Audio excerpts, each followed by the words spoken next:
जी नाज़रीन, सोनी सिंह सां गॾु आहियो आहियां तव्हांजो पंहिंजो परवेज़ कासकेली। असीं हींअर मौजूदु आहियूं नसीराबाद तालुके जे हिन शहर में, जंहिंजो नालो आहे मोहनदर, जिते सूफ़ी बुज़ुर्ग आहे हुनजी अॼु 25वीं उर्स मुबारक मल्हाए पियो वञे। अचो त तव्हांखे असीं ॾेखारियूं हिननि जो जेको बि हिते सूरत हाल आहे, फ़क़ीर फ़ुक़रा कीअं था हिते गुज़र सफ़र कनि, केॾा अमीर कीअं ग़रीब सभु हेठि ई वेठा आहिनि, न कंहिंजे लाइ कुर्सी न छा। अचो त पाण सूफ़ियुनि सां ऐं जेके बि हिते पंडाल में वेठा आहिनि परे परे खां आयल, उन्हनि सां ॻाल्हि ॿोल कयूं, तव्हांखे मंज़र ॾेखारियूं। जो 25वीं वर्सी थी रही आहे फ़क़ीर साईं सूफ़ी फ़क़ीर साईं जान मोहम्मद जन जी। ऐं असां हिते नसीराबाद डिस्ट्रिक्ट अंबर शिदारकोट तालुको नसीराबाद ऐं ॻोठ मोहनदर लाखा जेका हिते दरगाह आहे साईं जन जी, प्रोग्राम कयो वेंदो आहे सालियानो 23, 24, 25 डिसेंबर। फ़क़ीर साईं जान मोहम्मद साईं तसौफ़ सां लाॻापो रखनि था। सूफ़ी अज़म जेको सूफ़ी जीअं असां ॿुधंदा अचूं था, तारीख़ आहे उहा सॼी हिकिड़ो सिलसिलो आहे जेको डिघो सिलसिलो आहे।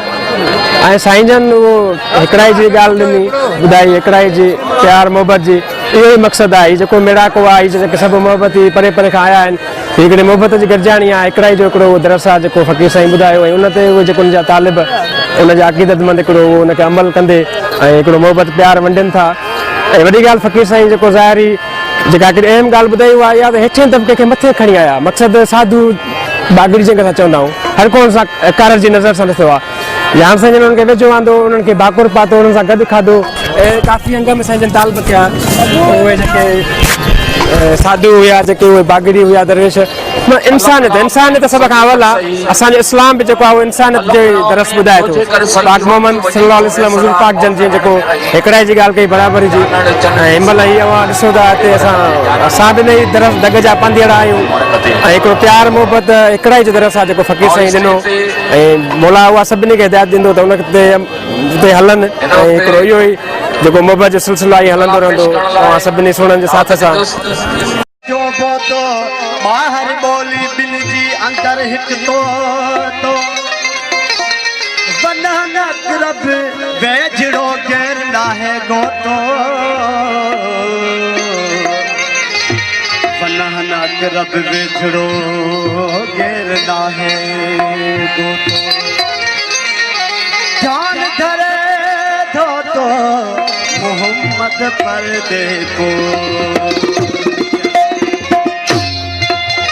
अंदर बाहर है गिरो जानब जलवेदार, अंदर बाहर है गिरो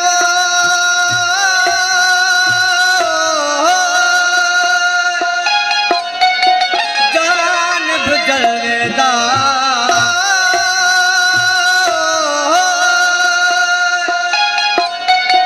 जानब जलवेदार।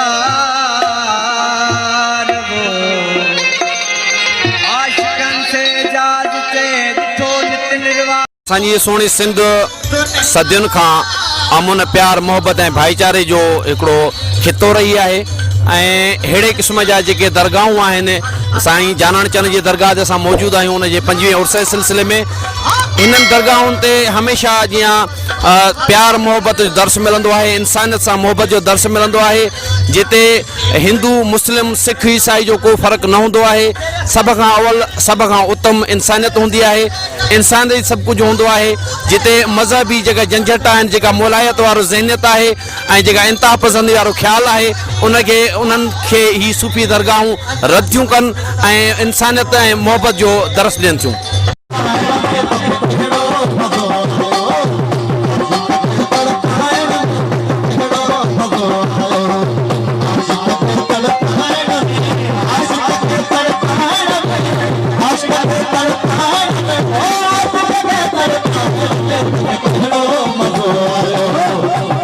जी अॼु साईं जान मोहम्मद चंद सरकार जो 25वें उर्स मुबारक आहे। उर्स मुबारक जो अॼु ॿियों ॾींहुं आहे।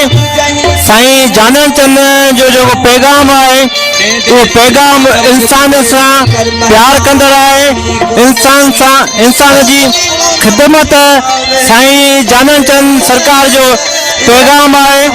साईं जानन चंद सरकार जो पैगाम आहे त ॿियनि सां सुठा हलो, ॿियनि सां सुठा जियो, जीअं हर इंसान सुकून ऐं प्रेम सां रही सघे। अॼु असांखे ॾाढी ख़ुशी थी आहे साईं जानण साईं जे 25वें उर्स ते अची ऐं सभ खां वॾी इहा ख़ुशी आहे त सूफ़ी अज़म जेको आहे उहो हिकु वसी अज़म आहे ऐं जॾहिं अॼु असां हिते हिन आस्थान ते पहुता आहियूं ऐं हिते हिन फ़क़ीर फ़ुक़रा जो सिस्टम ॾिसूं था पिया त वाक़ई सूफ़ी अज़म हिकु तमामु वसी आहे ऐं असां तमामु घणो लुत्फ़ अंदोज़ था थियूं हिन सूफ़ी अज़म मां।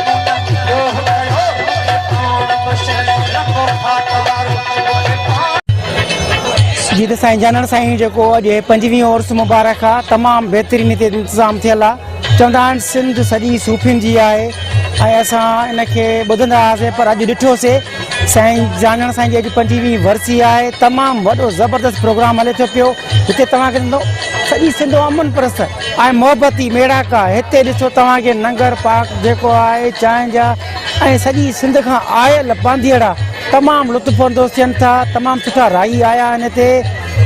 मां लख शाबस ॾियां थो दाद ॾियां थो साईं जानण साईं जे फ़क़ीरनि खे ख़ासि करे जूनियर साईं जानण साईं खे त तमामु ज़बरदस्त हिते इंतज़ाम थियो आहे। हेॾां असां ॿुधंदा हुआसीं त चवंदा हुआ त भाई जानण फ़क़ीर हीअं पर न हिते तमामु असांखे वॾी मोहबत मिली आहे ऐं असांखे ॾाढी ख़ुशी थी आहे। इंशाअल्लाह असां कोशिशि कंदासीं हर साल साईं जेके उर्स मुबारक आहिनि असां शरीक थींदासीं। हिन वक़्तु असां जेको आहे सो फ़क़ीर जान मोहन जानण चंद सरकार जी जेको आहे सो गादी ते मौजूदु आहियूं ऐं हिन महिल सूफ़ी फ़क़ीरनि हक़ मौजूद जा जेको आहे सो नारा हाणी इहो साबित कयो आहे त हक़ मौजूद जानी अलाह जी ज़ात जेका हर हंधि मौजूदु आहे ऐं सूफ़ी फ़क़ीर जानण चंद सरकार जन फरमायो त जेको आहे सो उछले छॾ आकड़ खे तॾहिं ई मिलई अलाह ऐं आख़िर में मालिक फरमाईंदा छो जो आकड़ ऐं अलाह कॾहिं न ठहिया पाण में। सूफ़ियुनि हर हमेशह इंसान सां प्रेम लाइ चयो आहे, ख़ुदा सां प्रेम लाइ चयो आहे। ख़ुदा प्रेम जो नालो आहे ऐं जानण चंद सरकार पंहिंजी जेको आहे सो मज़ामती शाइरी ऐं मज़ामती किरदार सां हिन जेको आहे सो मुआशरे खे जकोड़े इंसानियत खे जेको आहे सो हिकु नए तौरु जीअण जो जज़्बो पैदा कयो।